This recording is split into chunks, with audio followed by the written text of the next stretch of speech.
and online newspapers has fell by over 10% in the last 2 years alone. The man I'm speaking to today is a political commentator and a broadcaster. You may know him best from TMC. I know him simply as Rory. He is Rory from TMC.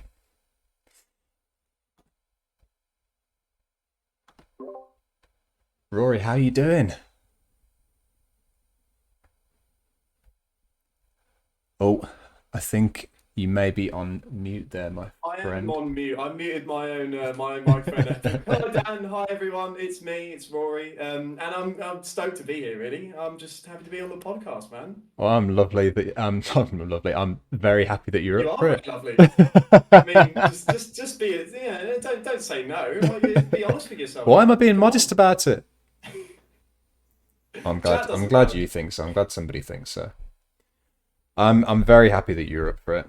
We haven't spoken for a while. We were catching up a little bit beforehand, and yeah, I think we both met doing something that we love, which is talking to people about politics on Twitch. Um, and obviously in these busy, chaotic times, we don't do it as much as either of us, I think, would like to. Mm.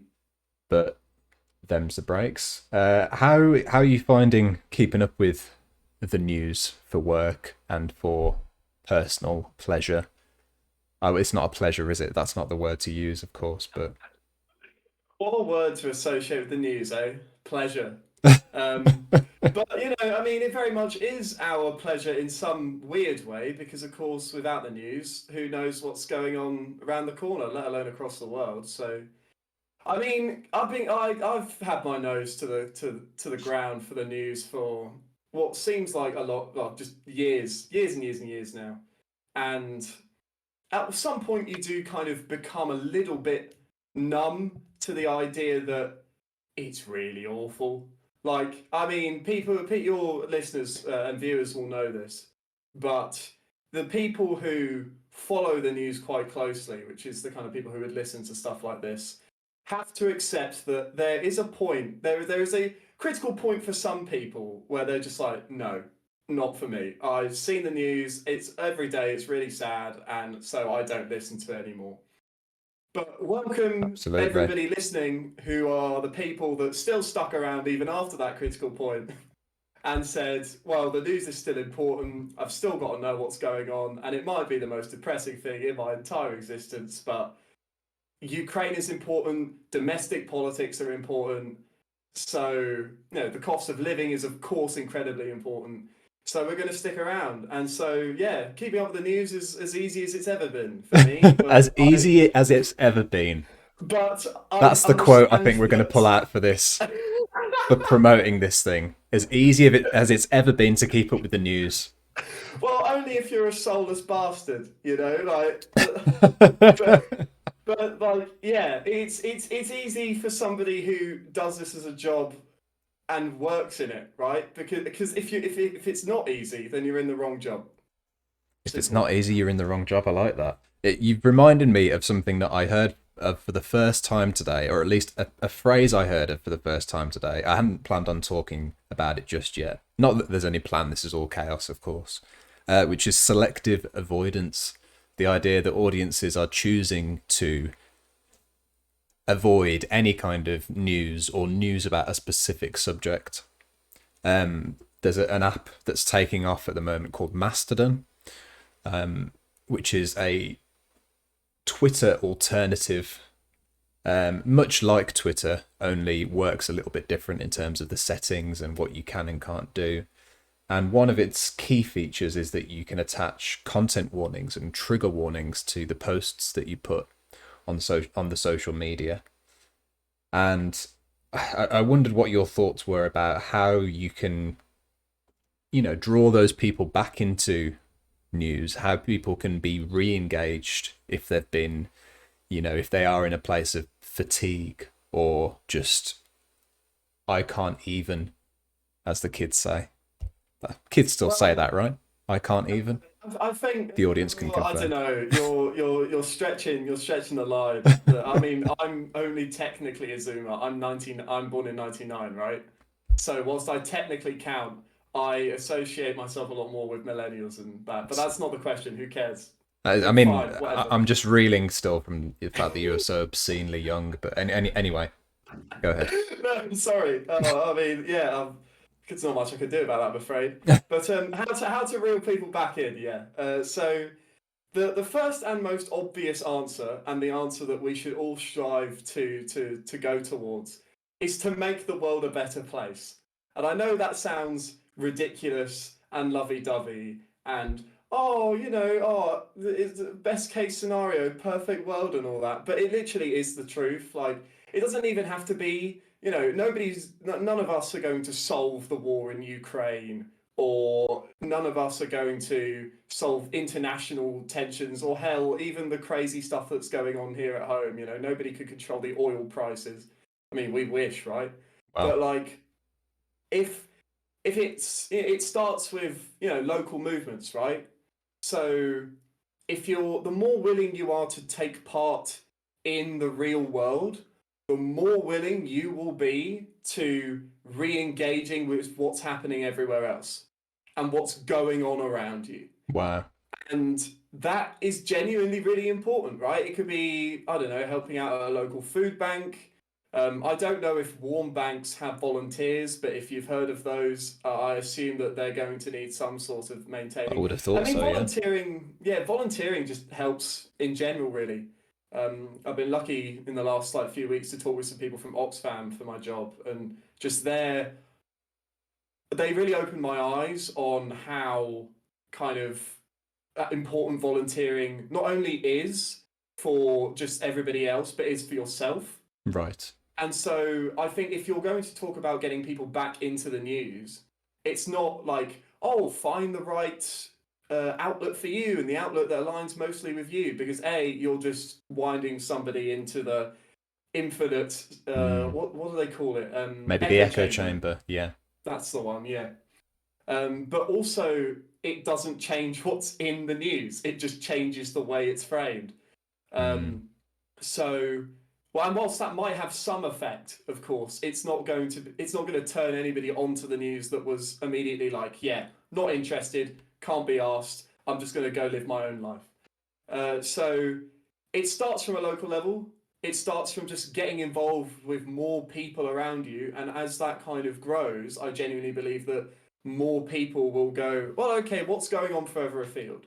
Let's read Yeah. some news about this. Let's read some news that even pertains to my own circles. Because even if you're reading very localized news, like I don't know, a farmer's magazine. I'm not a farmer, you're not a farmer. Who cares? But the farmers care, right? And you'll be reading news that's like, oh, the farmers in Scotland are really being hit by blah blah blah because of the war in Ukraine. And you're like, oh, okay, well that's a little nugget of information that I've got about the global world around me. So Yeah. yeah, TLDR, it starts local and it starts by wanting to get involved in the world.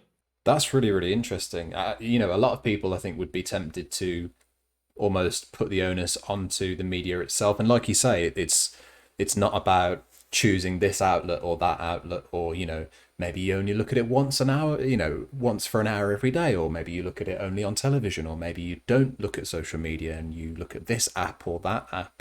Talking about different platforms there.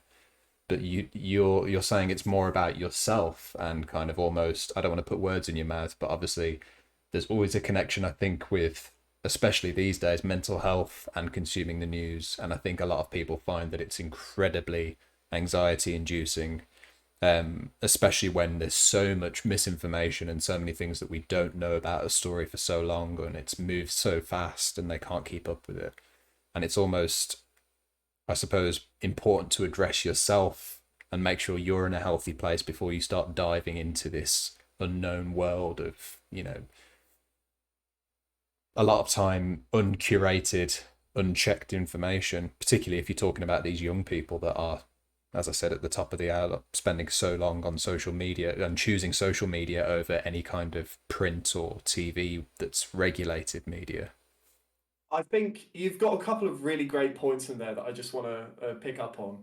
The first is there's a reason why it's called doom scrolling and not happy scrolling or wow, I'm having the best time of my life scrolling. It's called doom scrolling because if you just keep going, the worse you're going to feel, right? And especially if you have if you're following a number of news accounts on social media or well, yeah, that's basically the only way that you would scroll, so to speak. But if you just keep seeing that sort of thing, then yeah, it's going to make your mental health worse.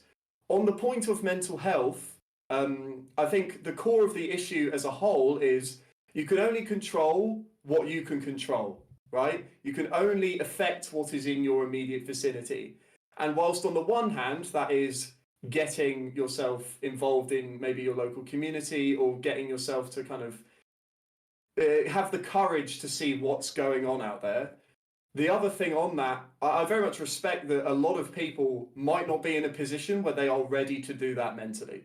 Because that takes a lot of effort, right? If you're very anxious around new people, if you're very anxious, as you said, about reading the news, you're not immediately going to be ready to take on those challenges. But again, that's where, having a good circle of friends, I think really, really helps in times like this. Yeah. Having family members that you can rely on and support you, just having a close knit group that will help you out with your mental health. And in worst cases scenarios, getting therapy if you can. That's always helpful if you're not ready to make those strides. But once you are, I think those are the best ways to kind of get re engaged in the news. Wow, I think that's really refreshing. I think a lot of people listening to you talk about it will be surprised that it's your scope has expanded so quickly to be about them. Because I think, as a just reiterate what I said earlier, I think so often when we have these conversations, it becomes so much about how the medium itself can change, and how it's almost a marketing place that you bring it to quite quickly. It's how can we re-engage these people and these users, as they're often called. Well, don't get me wrong. The media needs to change. I'm not putting this entirely on us, right? I totally get why people are switched off. One of those reasons is if we want to talk about it entirely from the perspective of what's going on in the world, because there's a lot of negative stuff, then I think my answer definitely applies to that. But it is not the entire answer. The media in this country could definitely use a few reworks in some instances and some definitely big tweaks in others. So yeah, I just don't want people to be like, oh, well, why is he putting it all on us? I'm not putting it all on you. There's definitely a top-down solution here which needs to be thought of. But whilst that solution is not being implemented, we can only do what we can. Okay, well, I had Rory blames the readers. I'm just going to cross that one out there. Thanks, man. Appreciate it. All right, so let's drill into that a little bit more then. In fact, the last time that we spoke, in fact, no, it may not have been the last time that we spoke, but the last time we spoke in this way, we were both on a panel about misinformation in the media, and this was at the time right in the middle of the COVID pandemic. I think almost smack bang in the middle of the COVID pandemic. And if you look at any kind of statistics about trust in the media, it seems like it was at its worst right in the midst of the pandemic, and that's when people seemed to have the least trust in the information that they were reading or watching or what have you. There was a rise in a lot of bad actors, or a lot of actors that were, already established, had their real, how would you put it, I suppose, golden hour of disinformation in the case of people like Alex Jones and even, God, the President of the United States at the time. For audio listeners there, Rory's just saluted. And then promptly dismiss the former president of the United States as a twat. Sorry, am I allowed to swear on yeah, this oh God, podcast? yeah, go for it. You can go for I it. was going to say, because if I start using expletives, you're going to have a great time and I don't go audition. But fair enough. Yeah, yeah. I mean, you Sorry. say former president of the United States. In 2 years from now, we could be right back there.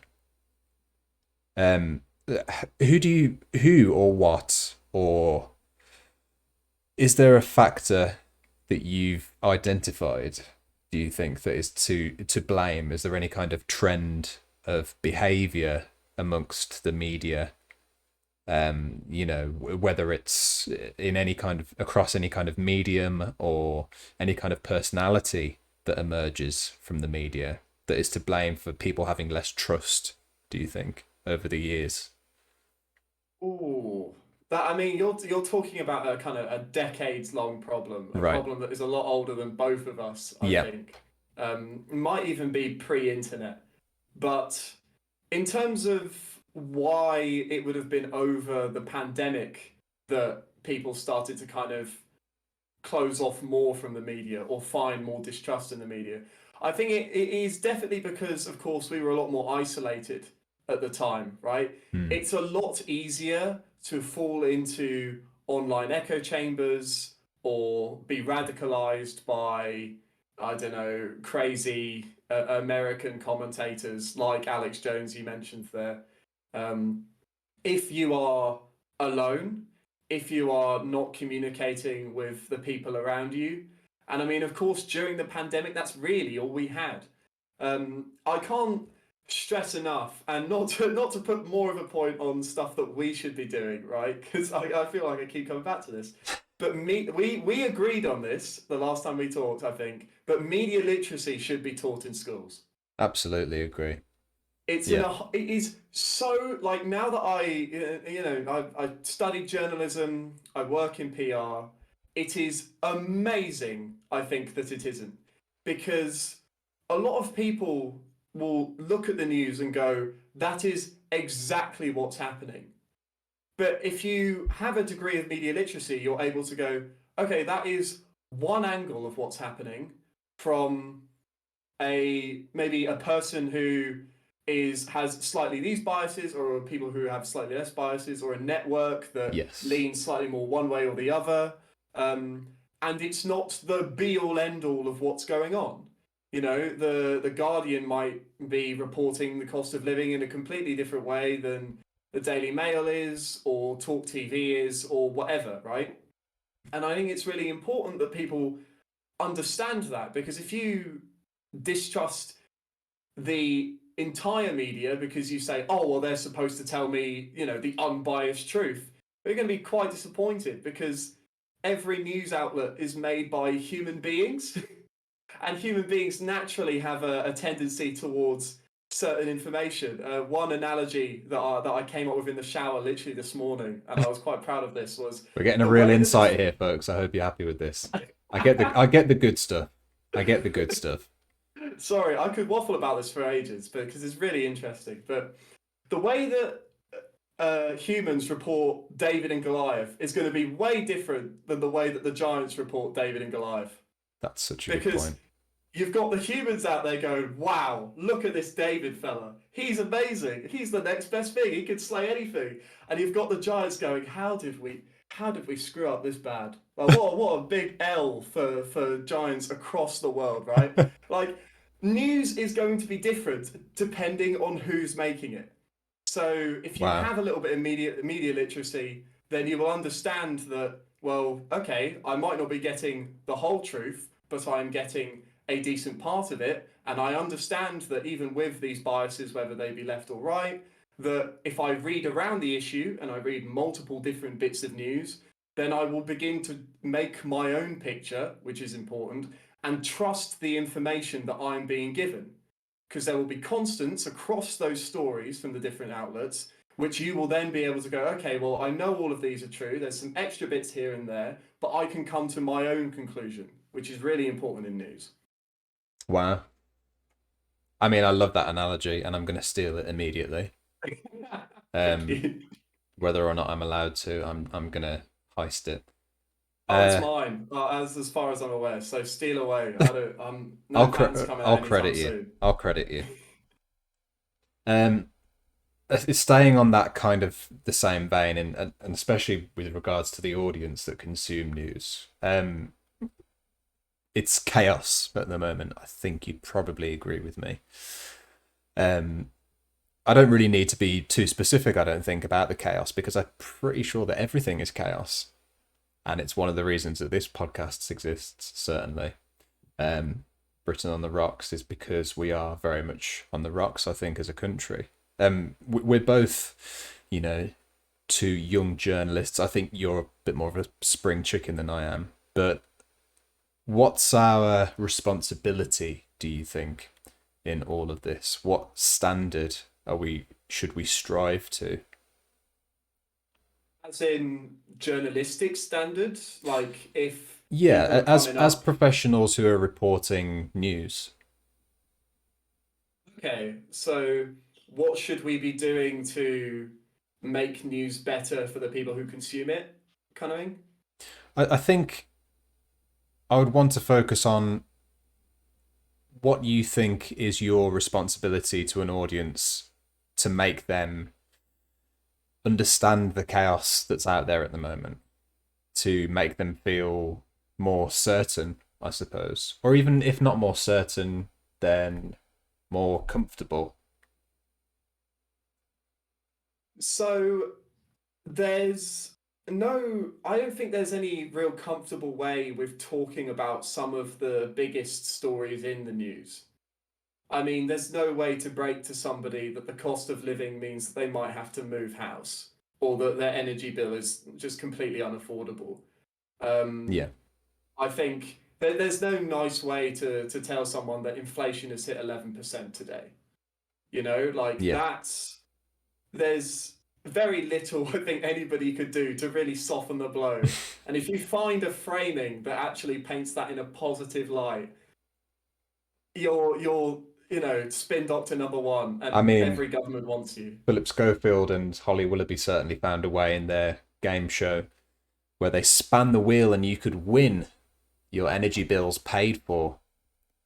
Yeah. They tried one way and it did not go down well at all.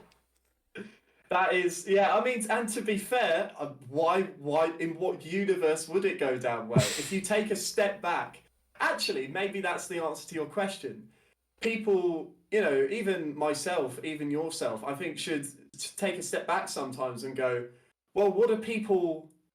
If I'm not in the middle of the news all the time, Yeah. is this something that people want to read? Does this get across all of the key facts as bluntly as it can be?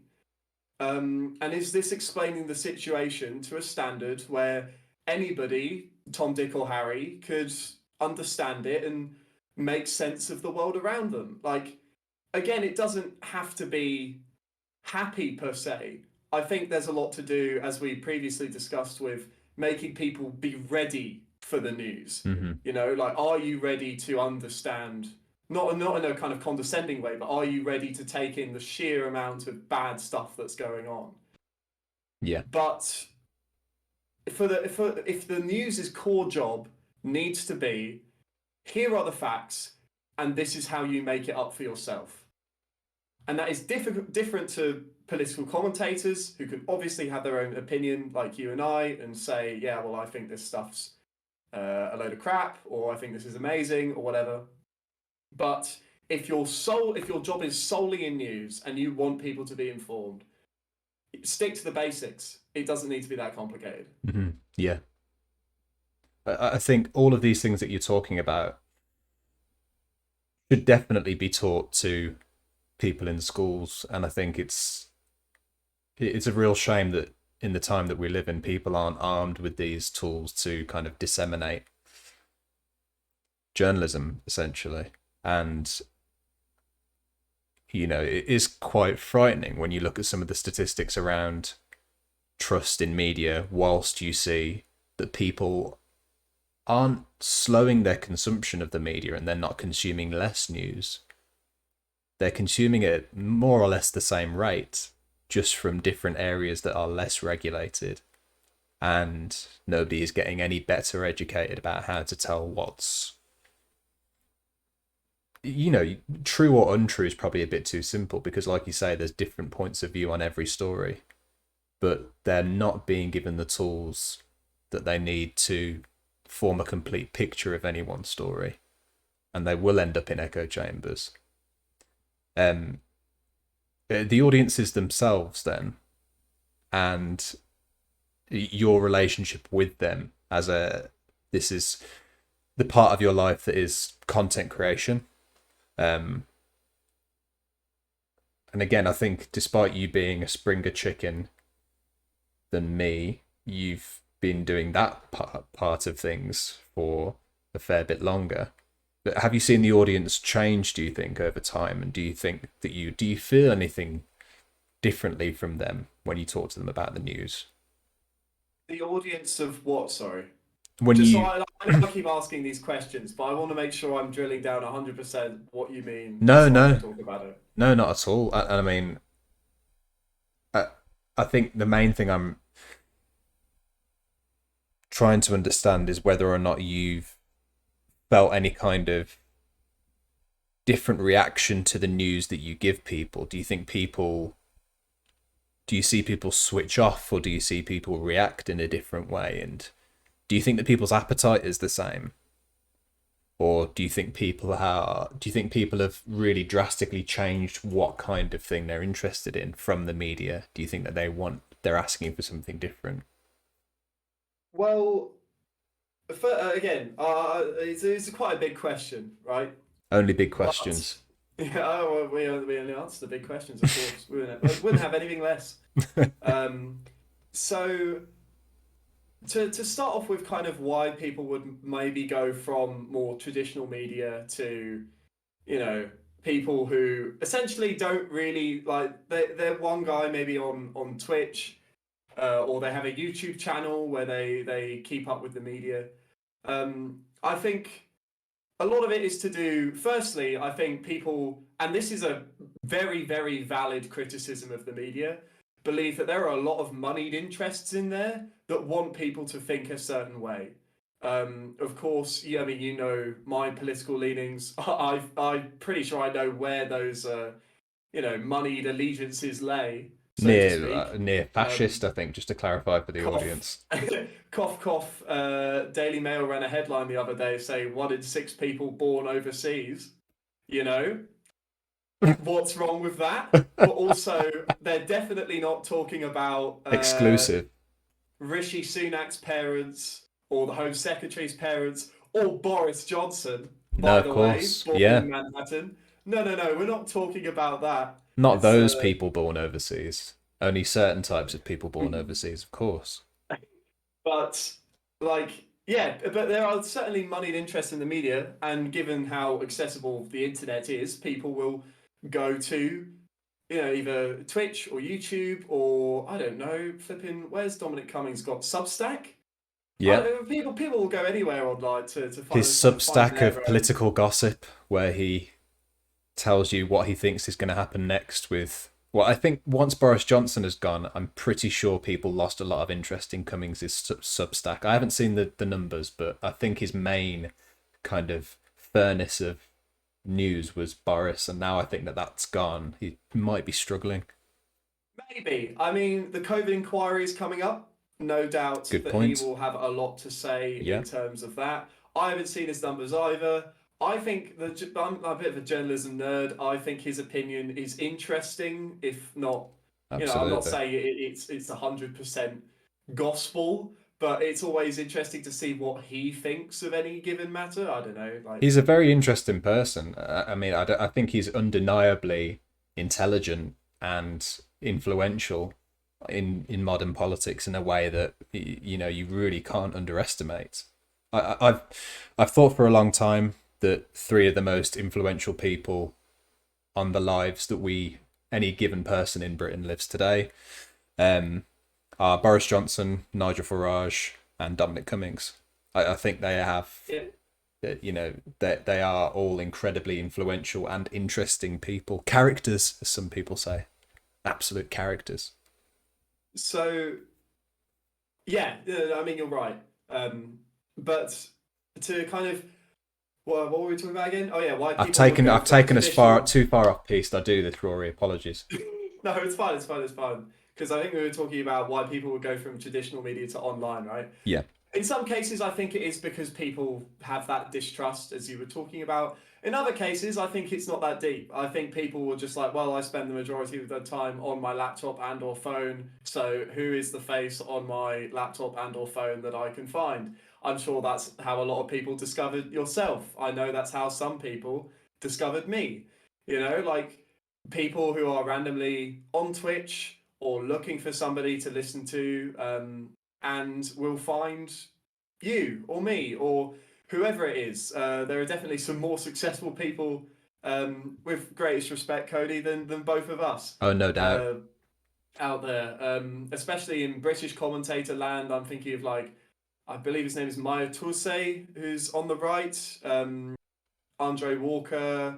You've got people on the left like Navarro Media, who have kind of risen up just to be on the internet, but they exist as like people or like companies, entities with political leanings, and people now watch them maybe a lot more than some shows on traditional TV. Yeah, absolutely. But again, it comes back to, once you've hit that critical point of I'm online a lot, it's then about, okay, well, I need to diversify my news diet, so to speak, because I can't have everything from Navarro Media. Otherwise, I mean, it's fair play if you think Jeremy Corbyn was the next Messiah back in 2017. You know what? It's fine. I'm not here to state my opinion on that, so to speak. But again, like, if you constantly watch Navarro Media, that's what you may up thinking. Yeah. If you diversify what you read, I'm not saying you have to read like the ultimate drivel of the far right, but if you see what they're saying, it enables you to be like, well, I think that's wrong because X, Y, Z. These are the Yes. other things that I read. I don't believe that, 1 in 6 people being born overseas is that big of an issue in the end. Shocker. Whereas if I'd just listened to far right commentators, maybe that would have been the opinion that I came to. Thankfully, it isn't. But you kind of get where I'm going with that, right? Absolutely. And I think, you really hit the nail on the head when it comes to these independent media outlets. The key thing to remember, I think, from my perspective, is that they do have an opinion and they are still a media institution in some way or form. Whether or not you're bankrolled by a wealthy donor or you are working out of a basement, you do have a bias because everybody does. Hunter S. And Thompson says there's no such thing as objective journalism, and that, I think, yeah, remains true. I know, I think that is true. And kind of on that point, people are also looking for, and I know this is going to sound really weird, especially with Twitch chat looking down my back, but people are looking for a friend, a mate, somebody who they can relate to and talk to. And yes, it is parasocial, and that does make it a little bit weird. But again, if you're in these kind of echo chambers and you're not talking to a lot of your mates, or you fell out with your family or whatever, these people can kind of become like your friends, instead of people who you would converse with. But instead of talking directly to those people and discussing your ideas and going, well, actually, I think this, and the other person responds with, well, actually, no, I think you're wrong there. I think, this is true, and I've heard this, and maybe you could change your opinion because of this. Instead, you're just listening to this one person, Yeah. and you're ingesting everything, and you're not maybe thinking twice about what they've said, because you don't get to respond. I mean, unless you're going to type angry messages in the chat, which Cody's on the eye out for you. We've got mods here. Unless you're like desperate to get recognised like that, it's not the same as just having a conversation with an actual friend, somebody you know, and somebody who Yeah. like is also on top of the same issues, the same as you. You're 100% right. And, not to send us round in circles, but that's why I think your point on COVID was so interesting and important, because this really is, I think, where we saw all of these things come to a head. And I remember speaking to my dad at the time about it. That makes it sound like he was only my dad at the time. Still my dad. He's moved on since. It's a big career for your dad, but yeah, when he was your dad. And we were talking about, the fact that nobody was really seeing their groups, your everyday group of mates, if you're lucky enough to have one, that keep you in check, or even your colleagues, or it may be a family member who you bounce ideas off and challenges you.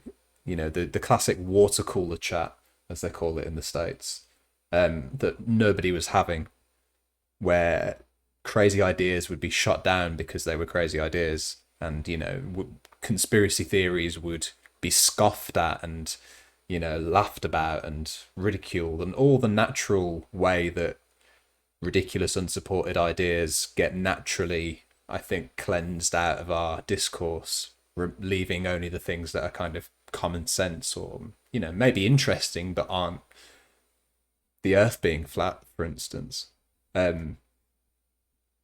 So yeah, I think, again, not to send us round in circles, but that really, I think, is why that's a key point that you made earlier on, is that COVID is a real case study of how dangerous that isolation can be to our brains. Just to kind of keep on that point, because I think that's really interesting. Do you still have those conversations with your dad I do, yeah. My about my what's my going my, on in the form, my, world my and stuff? former dad. I don't have him so much with his successor. No, but that's really good because I think even if you don't have like any close friends or friends in your immediate vicinity, right? Even having those conversations with parents is super interesting. I know Yeah. I have those conversations with my parents every night when we have dinner Hmm. because I know my dad. My dad's a long time Conservative voter. My mum the same. Um, Interesting. you know, completely worlds apart between me and their two's political views. Yeah. But we sit down and we watch BBC News as we're having dinner, Wow. and we end up talking about what's on there. And whilst sometimes we really don't agree on stuff, and Mum will tune out because she can't be asked for the conversation anymore and needs the plates need washing up or whatever. Um, it's important to have those conversations because I know my dad will have a completely different media diet to me, Yeah. and my mum the same thing because like I ingest a lot more than I think the average person for their media diet. Whereas like my dad, I know reads the Daily Mail and the Sun on his phone.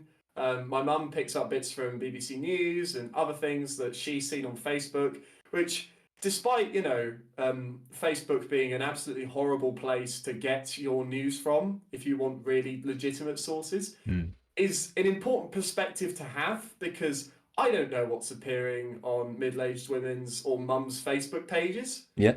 I don't think Yeah. anybody does unless you're in those kind of categories or have those right interests. But it's important because you will hear stuff like, oh, I saw this on Facebook the other day. And it's always interesting to be like, well, sometimes that's not true.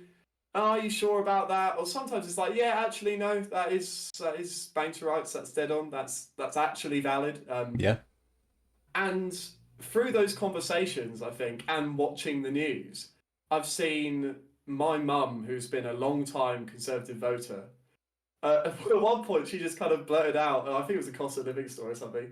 It's like, you know what, Andy? I think these there's too many rich people in this country, and they don't get taxed enough. And I was like, where? Where did that come from? What's going on? Who is this? And I secretly I was also going, yes, come on, mum, give it to him.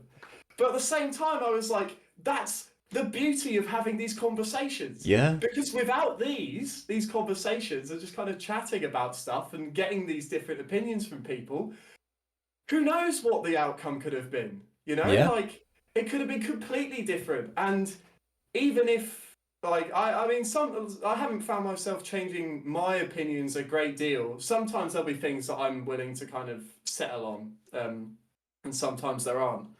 But just having those conversations, I hope that is the proof to people who think that sometimes it's a dead end. Of course, there's a way to have these conversations, right? You don't just be like, I'm the right person. Yeah, this is the way that you should be thinking, etc. Because obviously you're going to get met with two words, Yeah. fuck off.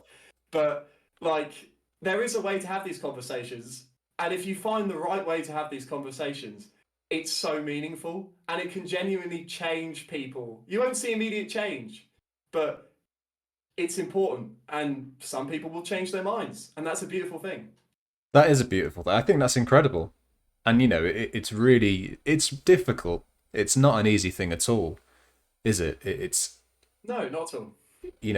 take another pivotal moment um, in our country and, God, in Europe.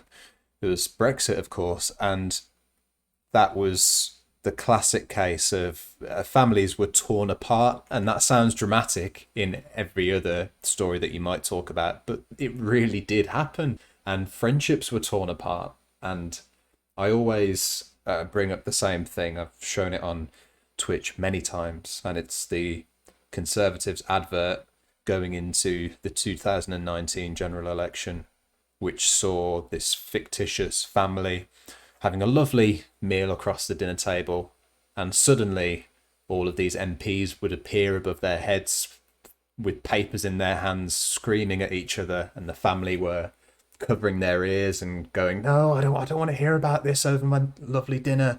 I'm trying to enjoy my turkey," or whatever. I can't remember. I think it was December, so Conservative advert if Christmas. they're eating turkey for dinner and it's not Christmas.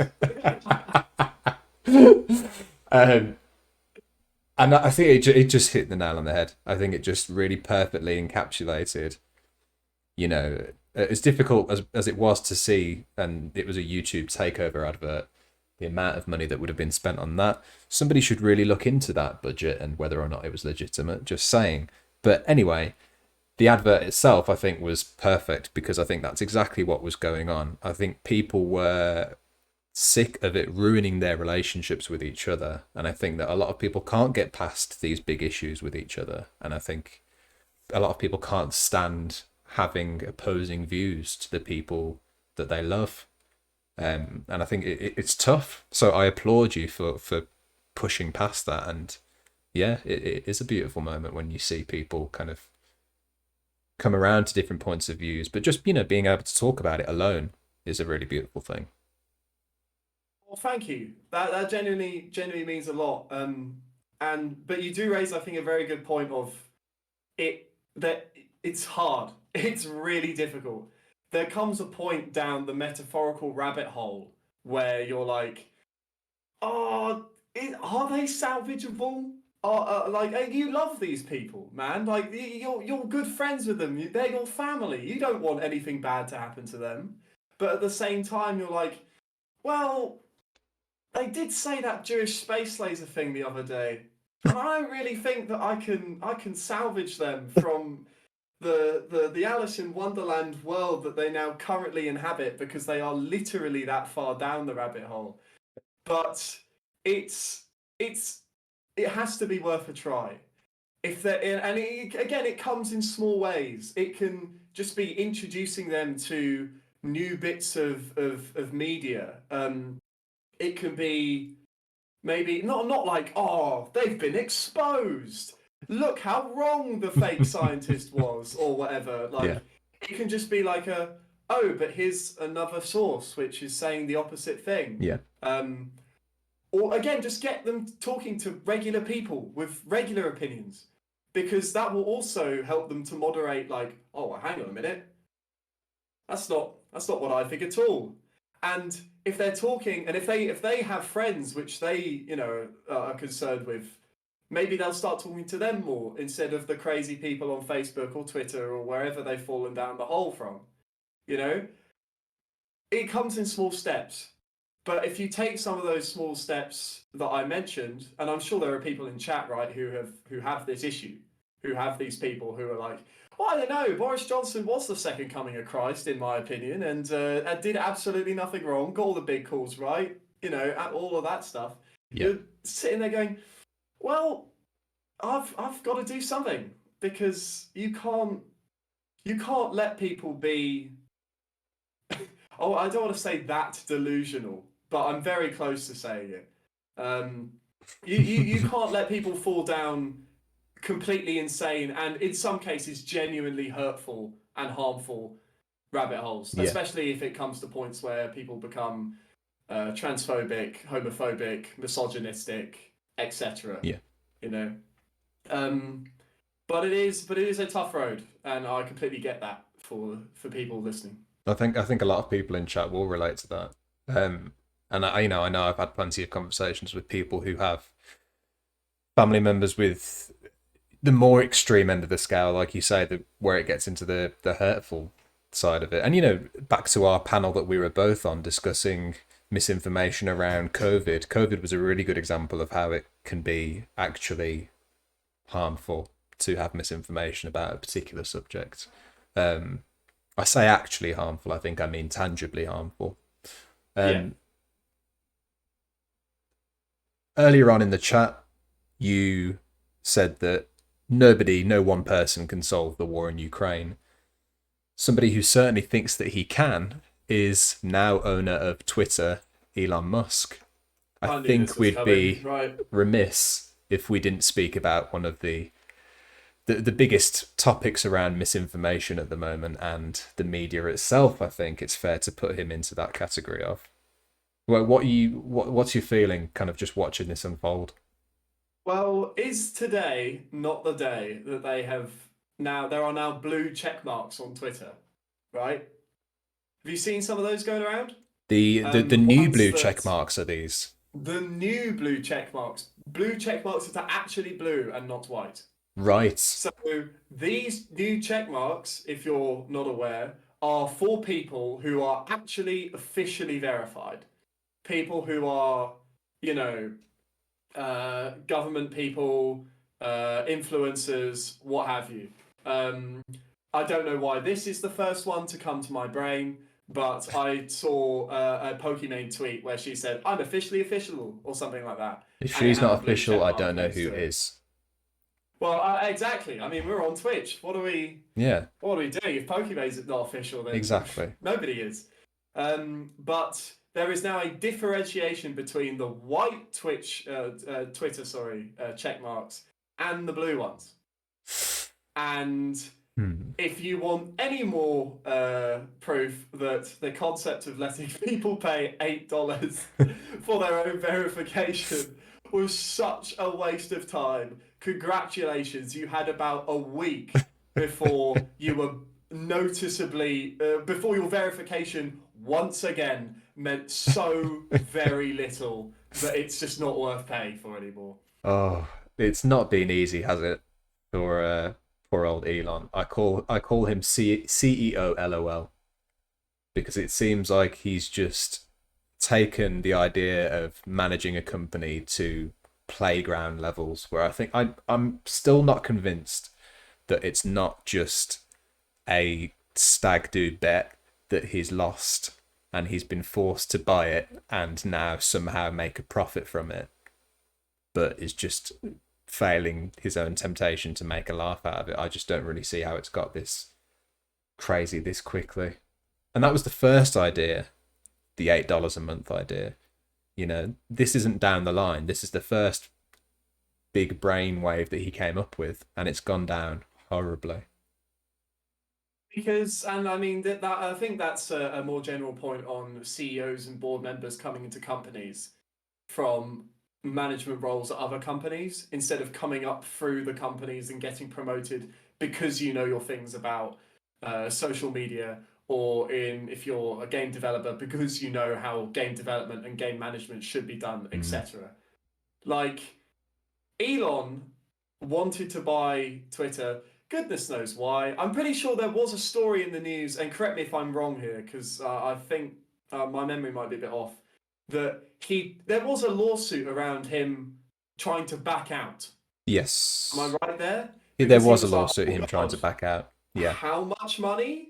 $44 billion? I mean, even that's going to dent me in the pockets, guys. I don't want to pay all that money." But It's of also course, important to point out, just for full clarity on it, that it's not clear, nor will it ever, I don't think, be clear how much of that backing out and public statements about backing out was an effort to try and drive down the price of his purchase, and whether or not it was a kind of a move to devalue this thing that he realized was ballooning and was going to, and still may make him bankrupt. I hadn't even thought of that, but it didn't work. No. I think they still had him paying 44 billion or Yeah. whatever the crazy Yeah. amount was. And yeah, I mean, he probably has some interesting ideas for free speech or whatever. But I mean, he said, "Oh well, free speech is back on Twitter," and then immediately again we've got people getting banned for trying to impersonate with fake account. I mean, what do you think was going to happen? Yes. Like Yeah. everybody, their mum, their granddad, and their relatives who are in insert your version of heaven here, like were saying that this was an awful idea, that this would sink like a lead balloon with an anvil on the bottom. Like this, there's no way this works. And sure enough, it didn't. And Elon Musk is an idiot for it. I know that's you come onto the podcast for people to have insightful, interesting new perspectives. But what more is there to say aside from his first big idea has been a complete failure? Wherever Twitter goes from here, it will be interesting to see. Kanye West inevitably regretting buying Parler even more than he probably already is. Well, maybe not, if Twitter sinks, then who knows what's going to go on. But, Exactly. yeah, it's messy and it's ugly. And quite frankly, it's like a baby who is, playing with their toy and breaking it piece by piece. It's incredible that you said that, and you may have seen this piece in the New Statesman recently, which is that Elon Musk has broken his new toy, trying to figure out how it works, was the headline.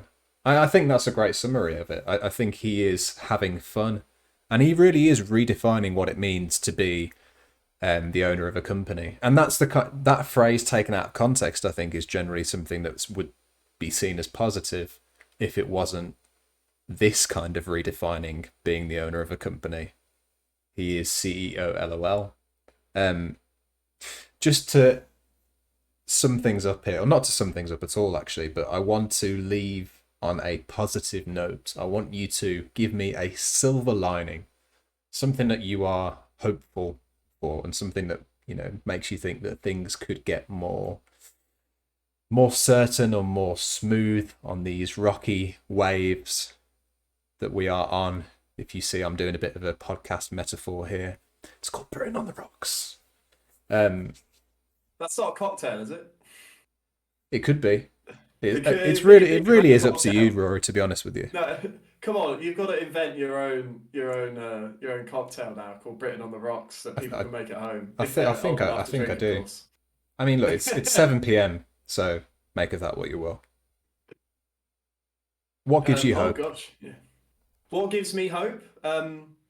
Well, the first thing is that I have been in contact with a lot of journalists, being in the industry, and a lot of them are genuinely very nice people, especially at the local level.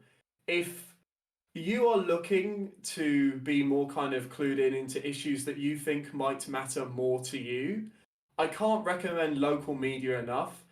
It doesn't get as big of an audience as I think it quite rightly should, because what happens in your community is important. You might not care about the murder in the next two towns across from you, which seems to always be the headline of every local paper I ever read. But there's some genuinely good stuff on there. I think it is I don't know if you know this, Cody, but there are being cuts made to BBC local radio, Yes. which will see, shows like the afternoon show and the evening show go to a more regional based show, which is broadcast across different stations. So instead of having BBC Surrey's afternoon show, you will have BBC Surrey, BBC Radio Sussex, Hampshire, maybe. Who else is in the southeast? Kent. Kent's there, Yeah. sure. BBC Kent will also have the same show. It's awful. It's crap because inevitably, what is the point of having local radio if it isn't at least within the same county and or nearby where you live?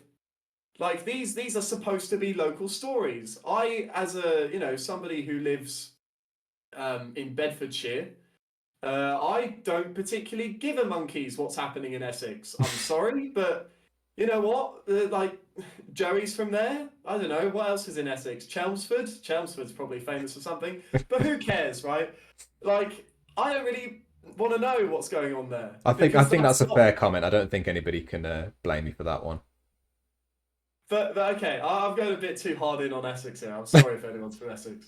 But you get the point, right? Like supporting local news is important. That's the key thing that I want. And if you listen to your BBC local radio or just pick up a free paper, like learn what's going on in your local area. And if there's any kind of local things that you can get involved with, I think that more than ever, people are looking for help. And there are inevitably going to be outlets from where you live. And it doesn't even matter if you're from the UK or if you're from the US or wherever you're from, there are always going to be people who want your help or a volunteer organisation that will want your help. So, yeah, that's really kind of went off on a bit of a tangent. No, do you know what? I think it's a really, really, really important message. I really do. But it is one of the core things that gives me hope. The second thing that gives me hope is that I think people are starting to catch on that maybe austerity was not the best idea that Mother Nature ever gave anybody. People are starting to realise that, oh my goodness, I could be on like my savings are getting affected. I'm middle class. This is impossible. I never. James O'Brien has a really really good saying on his LBC program of you always think, oh, how do I say this? I need to remember the saying now. I've just lost my train of You've thought. got to It's get the it right worst now. possible fair. You don't need to know about something until you need to know everything about it. That is a great And he phrase. always said that about poverty, right? Because you don't need to know anything about being poor unless you do become poor as a result of cuts or inflation or what have you. And then suddenly you need to know everything about your finances. You need to know how you can save every single penny that you possibly can. And people are smartening up and people are finding out the more and more people who, that hits and goes, hang on a minute, I might need to move house. Or I can't afford the food that, that I'd like to have. I'm just getting the bare essentials now. More and more people are coming that way and seeing that it is time for change. And as we roll on into the next year, you're doing the podcast at a great time, by the way, because Rishi Sunak's budget is literally going to be tomorrow, and a lot more people, I think, given what we suspect will be announced, will also get to that point and think, no, this current trajectory for the country isn't for me. So I'm not going to do it. And so if you're in the UK, I think that should be another kind of bastion for hope. If you're in the US right now, look at how much support there was for the Democrats in the local midterms, right? Yes. If you think about it, a Republican president hasn't won the popular vote since. Did George Bush do it? I don't think he did.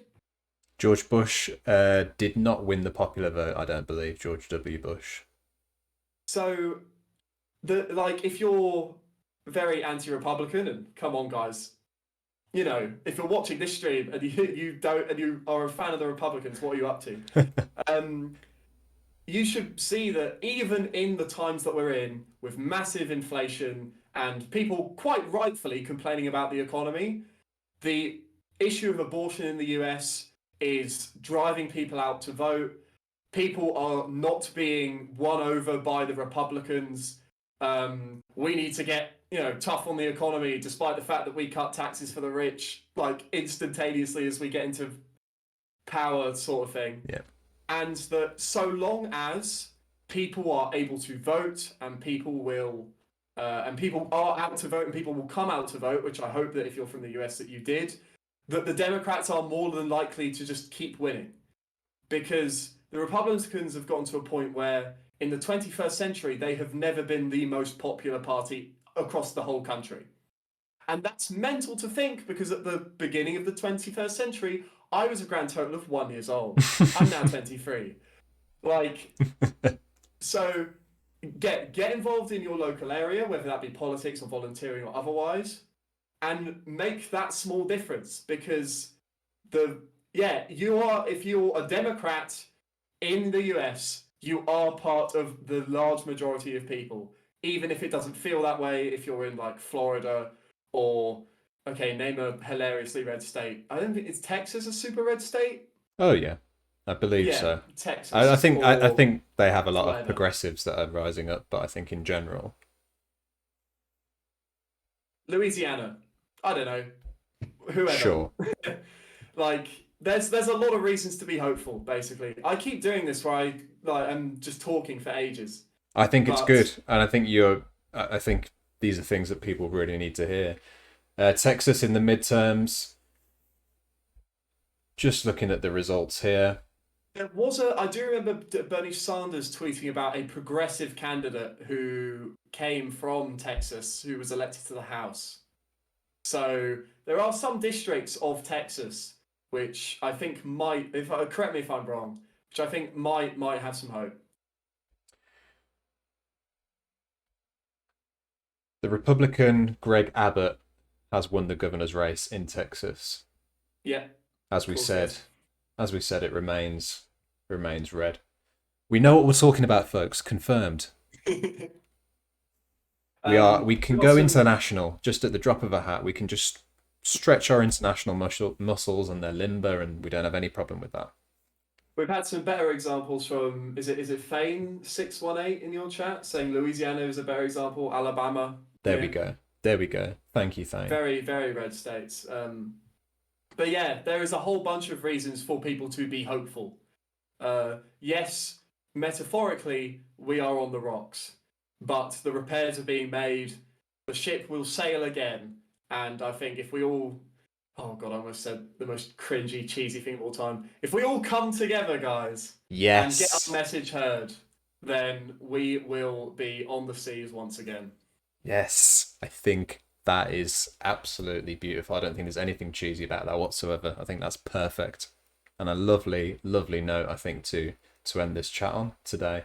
Tell the people out there how they can find your content. They need to see it. Where can they find you? What is there anything you're excited about that they need to hear about?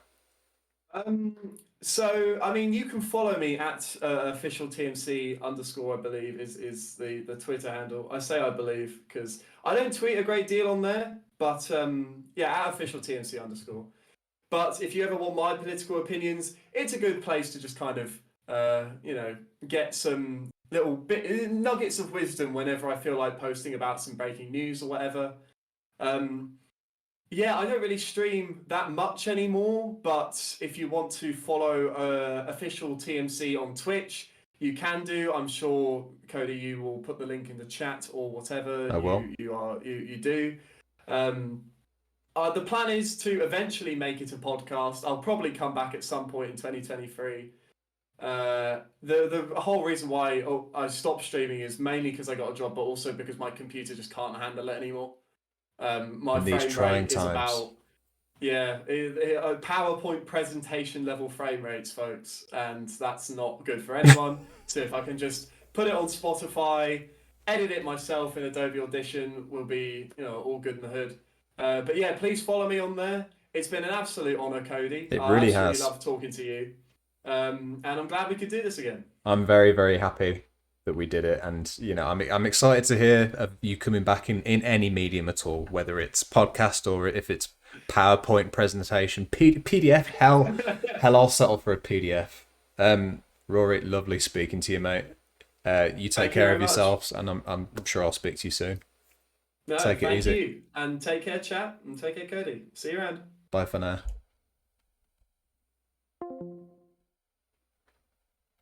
How we doing, everybody?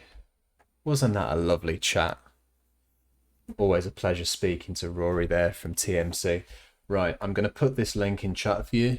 You all need to go and follow TMC on Twitter, and I'll give you the Twitch link as well. How you all doing? Meet this. Lovely to see you. Thane, thank you very much for chipping in there with the facts. Always appreciated. Squidadeer. We've got Squidadeer. Hey, we've got Rosa in chat. I agree. I agree. How are we all doing, folks, on this lovely Wednesday evening? It is Wednesday, isn't it? Yeah, it is. Thank God for that. No, I'm not losing my mind. Here is the Twitch link for you. I'm getting there. I'm getting there. Don't rush me. Don't rush me, folks. Goblin Toes. Oh, I'm glad you liked it.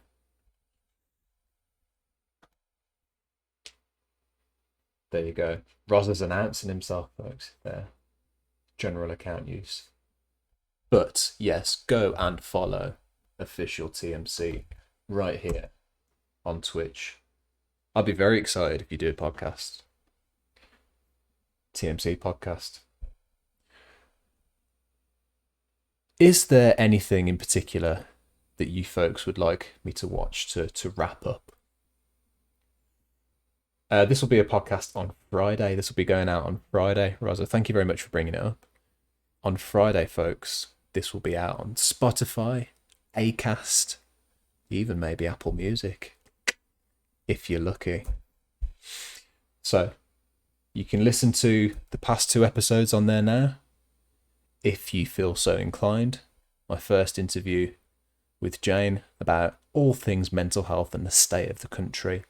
Episode 2 with Terma Kryl from the Parasocials about what it's like being a musician in Britain today. Very exciting.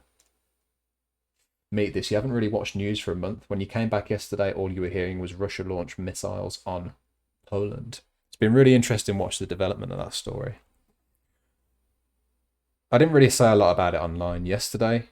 All I tweeted out was the first thing that occurred to me, which was that when I was watching on a daily basis all of these news reports out of Ukraine, right here on Twitch with you lovely people, in the opening weeks of the invasion, I remember Jens Stoltenberg, General Secretary of NATO, General Secretary of NATO, being pressed repeatedly by journalists about what would happen if a missile were to land in Poland.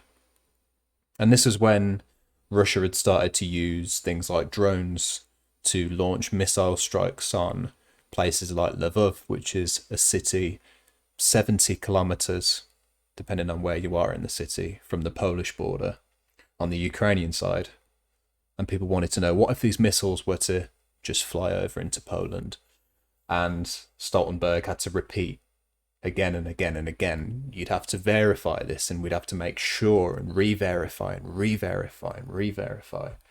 Because, of course, Article 5 of the treaty, which states, an attack on one NATO ally is an attack on all. This is the thing that you will have seen if you're on Twitter, if you're unfortunate enough to be on Twitter during all this past 24 hours.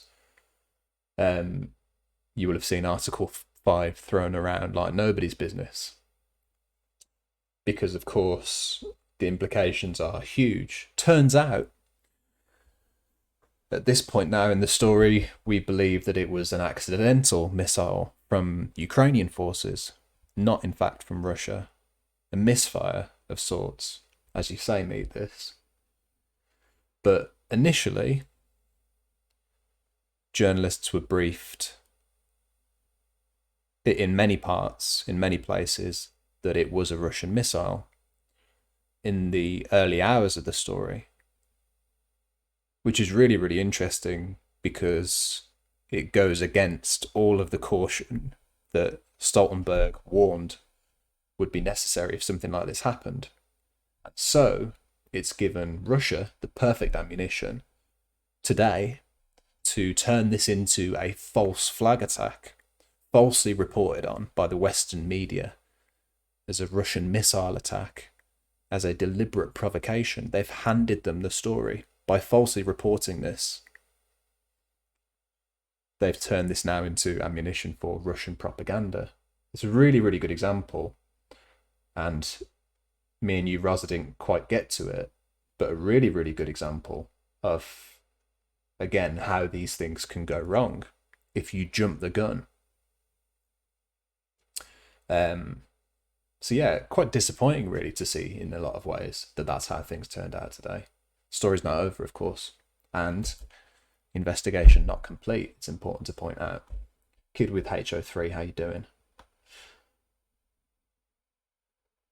Ross, I didn't stop all the US media claiming it was Russia as soon as it happened. Exactly.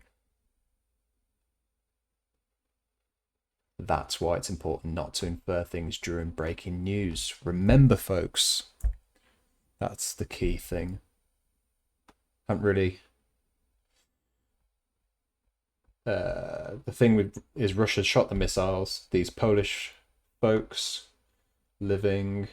Sorry, my scroll's gone all the way off here. It's all my scrolls all over the place.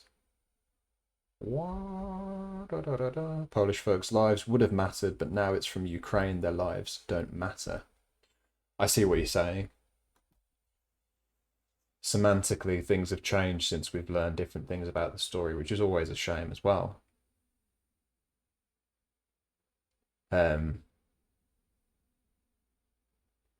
Yeah, indeed. The focus has switched away from the tragedy that it is into something very different.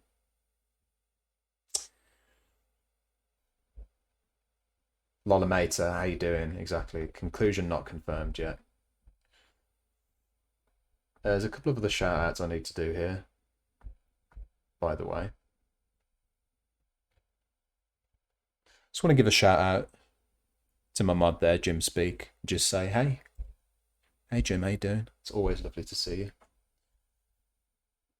Give a shout out, exclamation mark, SO, to the lovely Squidideer. Where are you?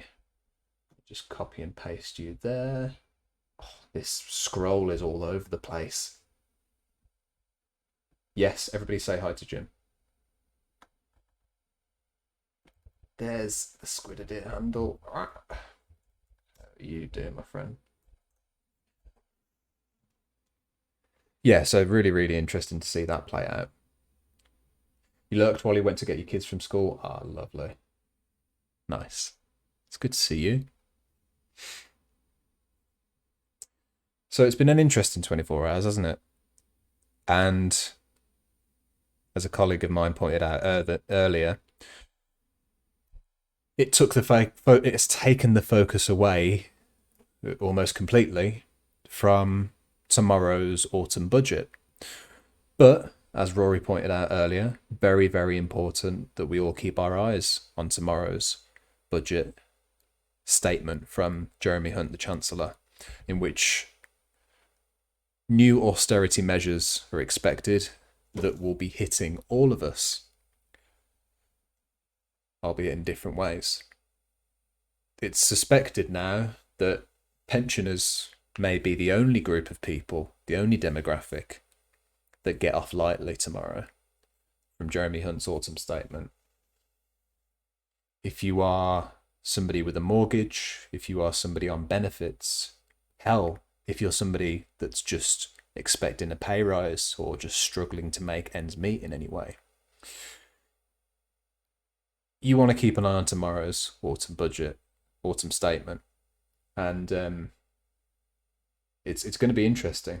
It's one of those stories that you know that there's not really going to be any kind of niceness in, which is never really a good news day. But nonetheless, a very important news day.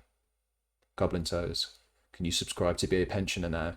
That's not how it works. I appreciate you subbing, and you know I do, but I can't make you a pensioner.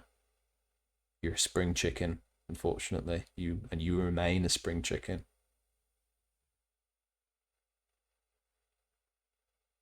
Just trying to think in my head if there was some kind of way that I could fraudulently become a pensioner purely for the purposes of getting a pension, but no, I don't think there's any way around that. The pensioners is like the worst thing to call your fans to. Like, what's up, my pensioners? Imagine knowing that that's your core base. You have to please pensioners, otherwise you're going to struggle electorally. That's a really difficult position to be in. Not difficult, just weird position to be in. Weird position to be in.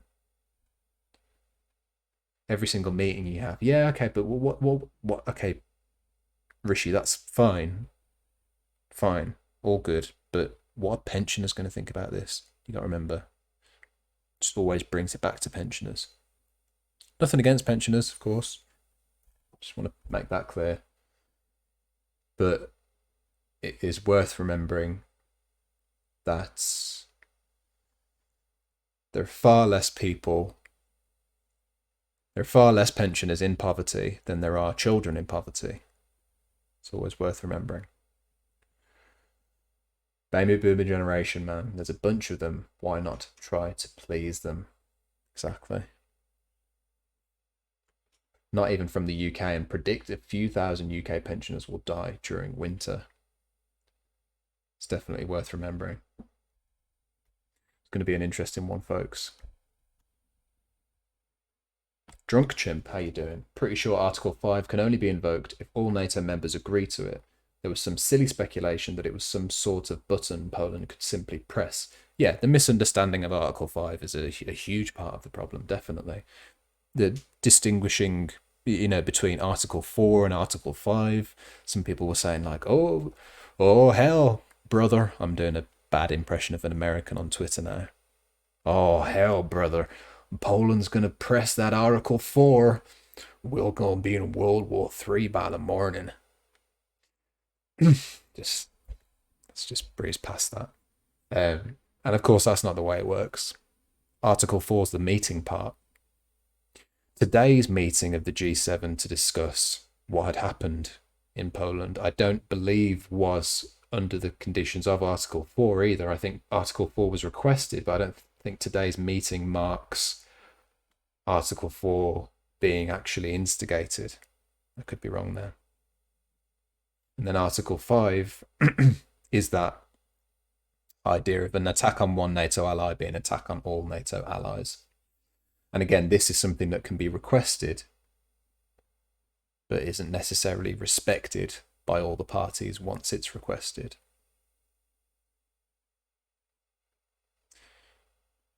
Article 4 as well just means restating that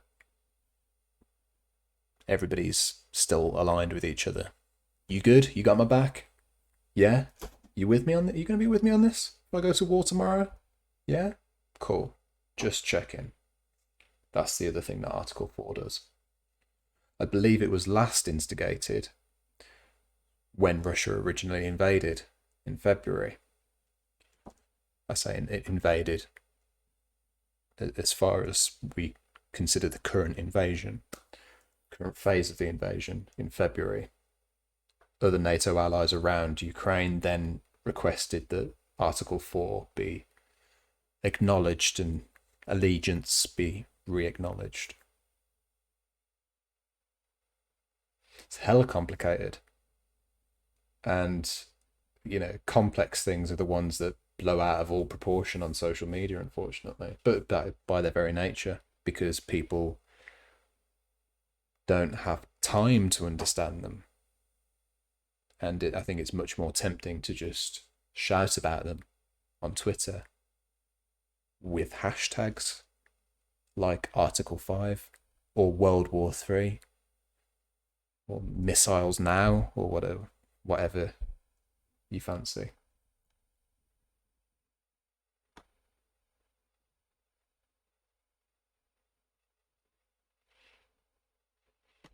Goblin Toes, can you claim extra benefits for being a cat mum and soon to be dog mum? No, but I'm jealous. Everybody I know is getting dogs. Now including you, Goblin Toes. But just make sure that when you get this dog, you can see where I'm going with this, can't you? That's right. Make sure you put it in the pets chat on Discord. There's the link. Get in the Discord, folks. The link is there. Politics, pet pictures, memes, announcements about this stream, shit posting from me. Get yourselves in there. Whole archive of pet pictures. Goblin Toes is going to put a pup pic now. Get in there. What else we got here? Who did I miss just there? Eduard, regards from Spain. Hello. Good to see you.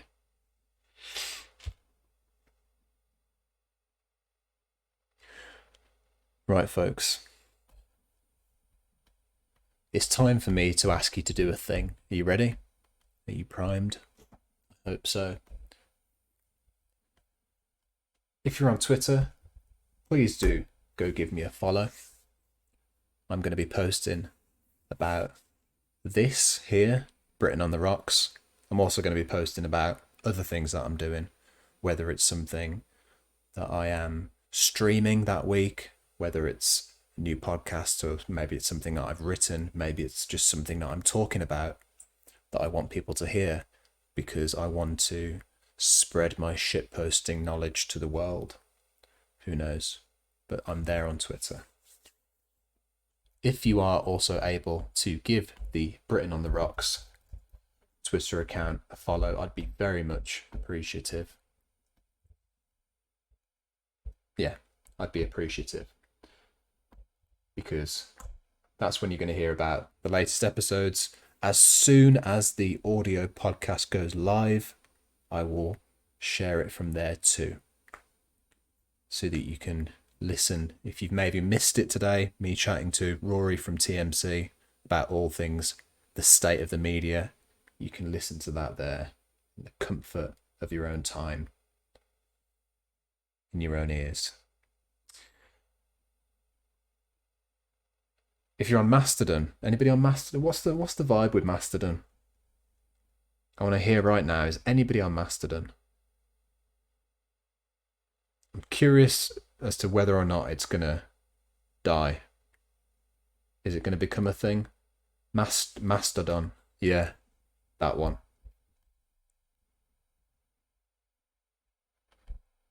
If you are on Mastodon, I'll give you the link to follow me on Mastodon. How about that? Deal? We can follow each other. Mikasa Sukasa. Yeah. This is a platform, for those of you that don't know, that has become popular in the wake of Elon Musk's takeover of Twitter and subsequent shitstorm. It's another social media platform. It's not particularly different from Twitter, but it's got a lot of nice differences. Like a feed which isn't based on an algorithm, it's based on just who's posted things first and last on that you know. You can just follow people that you know. You don't have to see all of these different adverts or promoted accounts or people that you don't follow. You can localize it to a server. You can follow just a UK server, for instance, like I do there, the Mastodon UK server, or you can, join ones about different niche subjects. I've joined one about the queer community in France, for instance. It's interesting. So if you're on Mastodon, get yourselves on there. Give me a follow. Everybody, this has been absolutely lovely.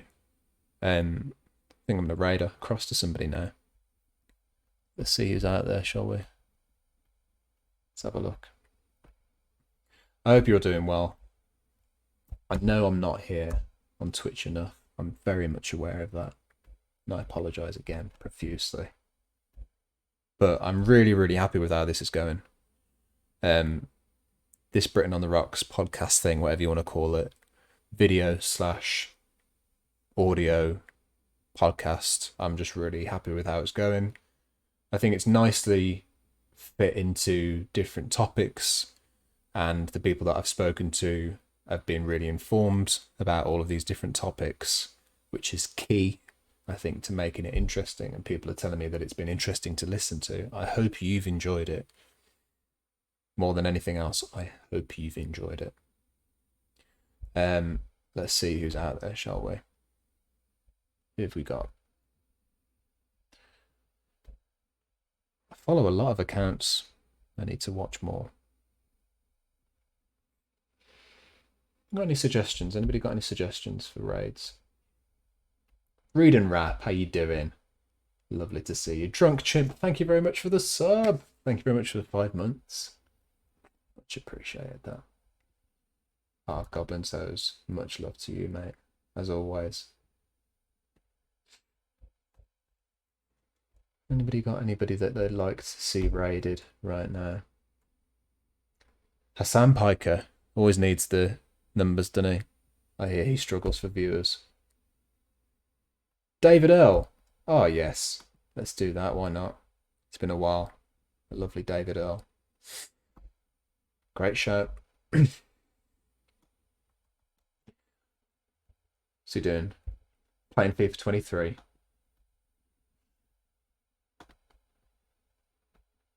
All right. You lovely people. It's always a pleasure. Take care of yourselves, please. Can I get a thank you in the chat for the mods?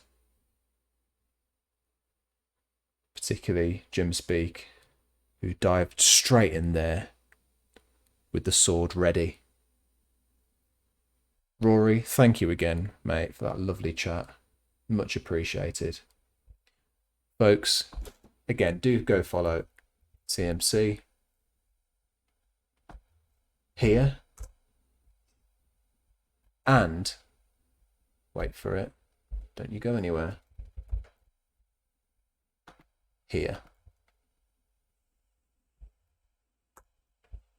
Let's raid across to David Earl. Give him a big hello. That's it. Get those limmies in chat. See what he's up to. I want you to shout at the top of your lungs. Hello?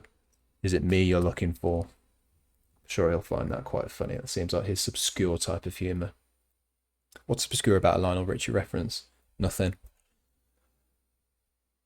All my love. You all have all my love. Take care of yourselves.